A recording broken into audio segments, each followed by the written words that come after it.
There was a teacher at my high school. He was an English teacher, and he got promoted to becoming the dean the year that I was a senior. So I was the one part of the last classes that he had teaching normal students. I was very lucky to have this person as a teacher.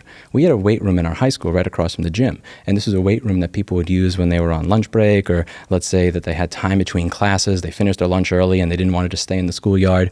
And it was a very interesting environment because you got to see the difference between somebody who assumes the best of you versus somebody who assumes the worst of you. And you also got to see the difference in how they responded. One of the things that bothered me the most about being a kid was not that I didn't have freedom, but rather it was that people would always assume the worst of you, whether it's your guidance counselors, parents, teachers, everything else. And there's no better example of this in the weight room. If somebody were to put 3 plates on each side of the bar to do deadlifts or anything like that, before they could even get their first set in, rather than try and give some advice or encouragement or ideas on how to lift this without hurting yourself, the first thing that the teacher would say was something like, "Remember to put that back when you're done." "You better put that back when you're done." Or, "I better see all those weights in the rack at the end of the day." The tone of voice was one where they're just assuming the worst of you. Whereas my English teacher, if he was in the room, he would clean up all the weights as he was exercising. And at the end of his session, he would walk up to whoever's there, pat him on the back and say, "Thanks a lot for taking care of our gym. Thanks a lot for taking care of our gym." Always going to remember that. Now, if you had to take a wild guess, which teacher do you think the students would clean up the gym for more often? The one that assumed the best of them? "Thanks a lot for taking care of our gym"? Or the one that was assuming that they were going to mess up the gym and not put anything back before there was any evidence that they were that type of person? The first teacher that became the dean would always have the cleanest weight room. There were students that would walk by and look in that weight room to see if anything was on the floor while they were going between classes, and they would pick things up and put it back if they saw that he was there. This is part of the experiment that we've been doing here with Futo, with the software that we released. It's coming up on almost the 1-year anniversary of hiring a team from Image, and this has been going exceptionally well, and I wanted to say thank you to all of you for making this possible. Many of the pieces of software that we are in this vertical are, as I've said, either pieces of software where they're horrible, they respect your freedom, but freedom to have lag, freedom to have your database corrupted for no good reason, freedom to drive you insane. And then there are pieces of software that just outright abuse you. You can't run your own server. They get to do whatever they want. They can look through your stuff, and, well, you don't have much control over it. We're trying to deal with this prisoner's dilemma in an interesting way, which is that a lot of the users don't want to pay for the open source software, so nobody wants to invest in it. Since nobody wants to invest in it, it doesn't get very good at the consumer level. It doesn't get that polish that's necessary for you to be able to hand your phone to your grandma and her to say, "Wow, this is easy and awesome to use."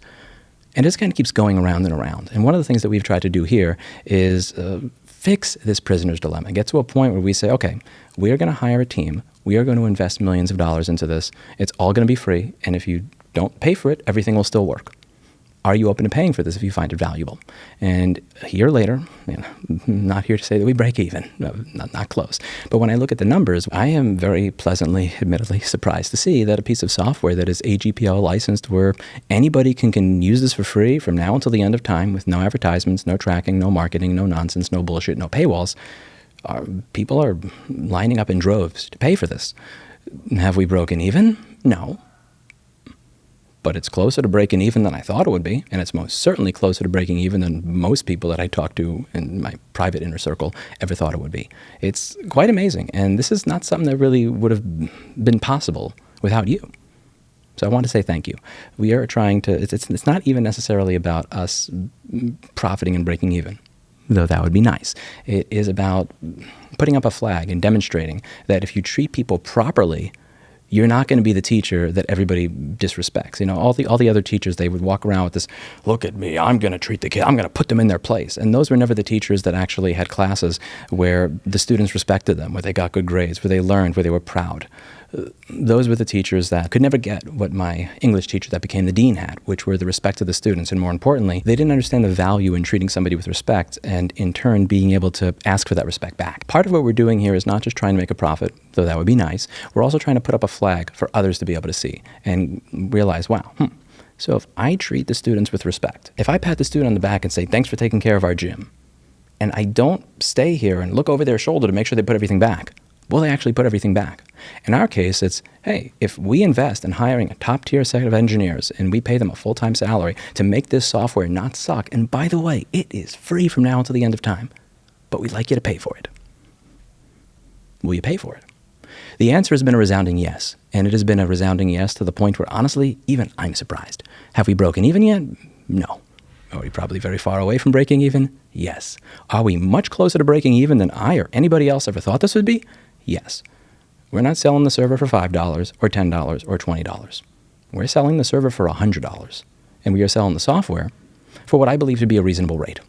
I believe that the rate that we are selling the software for is commensurate with the value that it supplies. And clearly, many of you agree, because you have decided to support this software with your money. When you support that software with your money, you're not just allowing us to eventually break even. What you're doing is you're sending a signal to every other software developer and every other software company that if they decide to treat their users ethically, there is a financial reward for it. Not just the ability to pat yourself on the back and say, look how good we are, but the ability to actually pay yourself a real full-time salary and make a living off of making software that doesn't abuse people. That's because of you. You did that by choosing to support software that you believe is valuable. We're going to keep doing this with more pieces of software. We're going to be doing it with GrayJ Desktop, Futo Keyboard, Futo Pay, the Futo Store, and many other pieces of software that are going to operate in these verticals that are not really fulfilled by the open source software that exists right now. We are going to continue to ask that question of if we put in the money, the work, the time, and the engineering effort to get that last 30% of polish that is necessary so that your grandmother would feel comfortable using this application, are you willing to pay for it?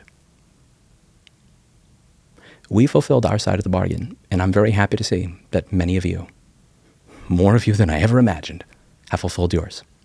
Thank you, not just for allowing us to continue paying the engineers that make this possible, but also for helping us put up a flag to everybody else that demonstrates that if you make ethical software, you can make money doing it. We couldn't do that without all of you. Thank you. That's it for today. And as always, I hope you learned something. I'll see you all in the next video.